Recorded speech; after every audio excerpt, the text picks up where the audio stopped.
80세가 넘은 남자분은 더욱더 조심해야 할 네 가지 관계 이슈가 있습니다. 2021년 고령자 통계를 살펴보니까 이러한 것들이 발견이 되는데요.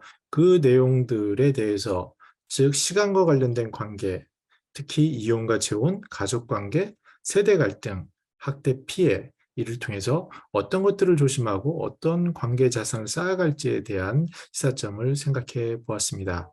안녕하세요. 저는 시니어 라이프 비즈니스를 연구하는 최학입니다. 고령자 이혼 및 재혼 건수는 약 11만 건 정도로 달하고 있습니다. 주변을 살펴보면 황혼이혼이라든지 특히 이제 홀로 남으신 시니어인 경우에 다시 상대방을 찾아서 재혼을 준비하는 것들, 그리고 법률적으로 가면요, 이것을 재혼으로 인해서 생기는 예상하지 못했던 상속의 문제들, 이러한 것들의 이슈가 점점 우리 주변에서 귀 속에 들려오는 그런 현실이 되어가고 있습니다. 카페 같은 데 가보시면 의외로 시니어들께서 이렇게 데이트를 하시는 부분도 볼 수 있는데요. 젊은 사람과 약간 비교되는 그런 부분도 찾아볼 수 있습니다.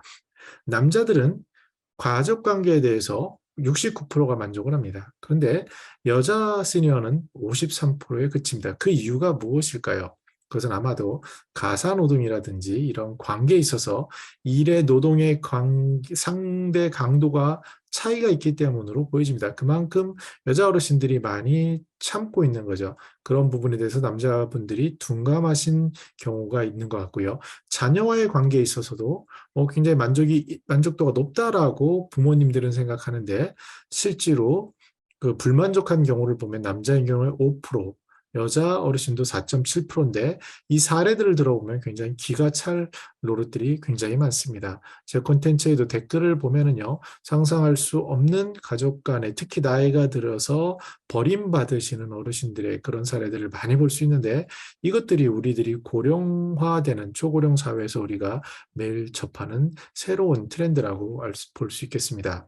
배우자에 대한 불만을 보시면 70대에서 8%로 가장 높습니다. 그러니까 60대까지는 뭐 일을 하시고 조금 뭐 은퇴 후에 허니문 기기가 있다가 70대가 되면서 몸도 불편해지시고 뭐 소위 삼식이라는, 지금은 많이 사라지고 있지만 여전히 나이가 있으신 70대 어르신의 경우에 예전의 사고방식을 바꾸는 것이 쉽지가 않죠.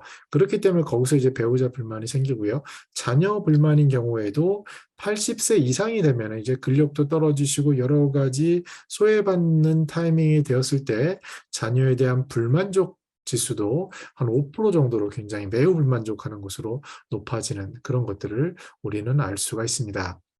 세대 갈등에 대해서는요, 60 플러스는 상대적으로 덜 매우 심하다라고 얘기를 합니다. 그런데 젊은 사람들, 그것을 받아들이는 젊은 사람들은 그렇지 않아요 라고 답하는 것을 볼 수 있는데, 이 자료에서도 보시면요, 매우 심하다 4점을 준 거를 19세에서 29세는 13%, 10명 중 1.3명이 그렇게 얘기를 하는데, 어르신인 경우에는 뭐 상대적으로 9.8로 적게 느낍니다. 최근에 저도 이제 여러 가지 리서치 활동을 하다 보면요, 이런 감정의 갈등, 이런 것이 큰 것을 알 수 있습니다. 그 근원을 보면은 특히 MZ세대 젊은 사람들은 이해할 수 없는 시니어들의 특징이 있는 거죠.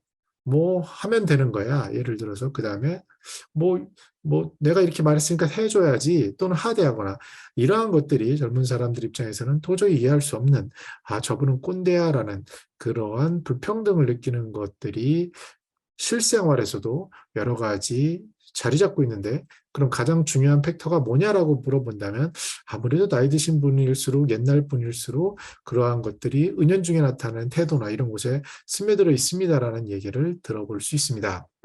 그런데 말입니다, 고령자의 학대 피해라는 경험률이 늘어납니다. 이 학대는 신체적인 것, 정서적인 것, 성적, 경제적, 방임, 자기방임, 유기, 이런 것들을 다 포함하는 건데요. 나이가 들어가면은, 이제 나이가 든 여자분, 특히 고연령일수록 이러한 피해를 많이 보고하고 있습니다. 여성 노인의 경우에 102명, 그러니까 10만 명 기준으로 102명이 학대 경험이 있다, 이렇게 피해 경험이 있다라고 말씀하시고요. 연령별로는 80세 이상이 122명, 10만 명 기준입니다. 그랬을 때 학대 경험이 있다라고 하는 이렇게 통계적으로 잡히는 것을 보고 실제로 감정적인 학대까지 봤을 때 이것은 우리 사회 속에서 점차 뉴스에서도 많이 회자가 되는데요. 뭐 폭행이라든지 말도 안 되는 사건들이 있는데 이런 것들이 더욱더 높아질 개연성이 커지고 있는 그러한 관계의 문제라고 할 수 있겠습니다. 정리해 보겠습니다. 제가 고령자 통계 속에 여러 가지 방대한 것들 중에서 이혼과 재혼, 가족관계, 세대 갈등, 학대 피해에 주목을 했는데요. 이혼 재혼은 말씀드린 것처럼 연간 11만 건 정도, 그리고 가족관계는 여자 어르신의 경우에 불만족이 높은 것을 남자 어르신들은 알 필요가 있고요. 그것은 어떤 거냐면 가사노동에 대한 것, 특히 이제 식사라든지 뭐 청소라든지 이런 것이 다 되겠죠. 그래서 젊은 사람들인 경우에는 아예 그냥 평등하게 설거지, 청소, 뭐 심지어 요리까지 역할 분담이 돼 있는데요. 근데 어르신인 경우에 그것이 아무래도 낯설기 때문에 여전히 불만족 요소로 쌓이고 그것을 여성 어르신들이 참다가 어느 순간 폭발할 수 있는 그런 여지가 있지 않나 좀 주의할 필요가 있어 보입니다. 자녀 관계도 마찬가지고요.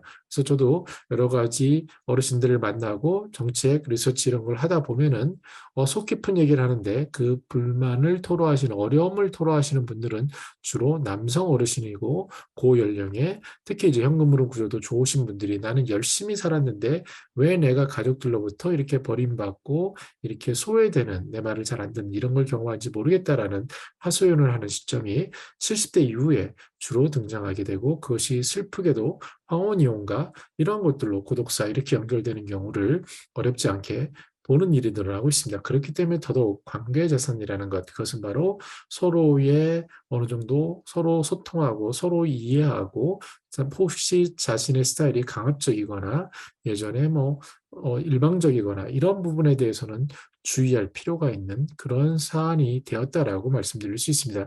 이것은 비단 가족을 넘어서서 세대 갈등으로도 나타나는데요. 젊은 사람들이 물론 자기를 돌봐준 할아버지 할머니에 대한 호감이나 정서적인 유대는 어마어마합니다. 그래서 오히려 세대 갈등이 없는 것 같지만 그러한 관계가 아닌 일반적인 사회에서 만나서 예를 들어서 서비스를 하거나 서비스를 받는 관계로 만났을 때 아무래도 꼰대라고 불리는 시니어들의 그 과거에는 당연했던 습관들, 과거에는 당연했던 말투와 행동들이 저 연령자 입장에서는 큰 갈등으로 느끼고요. 최근에 회사 생활을 할 때는 이러한 것들의 관계도 평등화돼서 오히려 연 시니어들이 주니어들의 눈치를 보는 그런 뭐 눈치라는 표현이 적절한지 모르겠지만 서로 배려하고 관심을 갖는 그런 단계로 물론 대기업이나 큰 기업 중심이고요. 그런 쪽으로 조금씩 변해가고 있다고 볼 수 있습니다.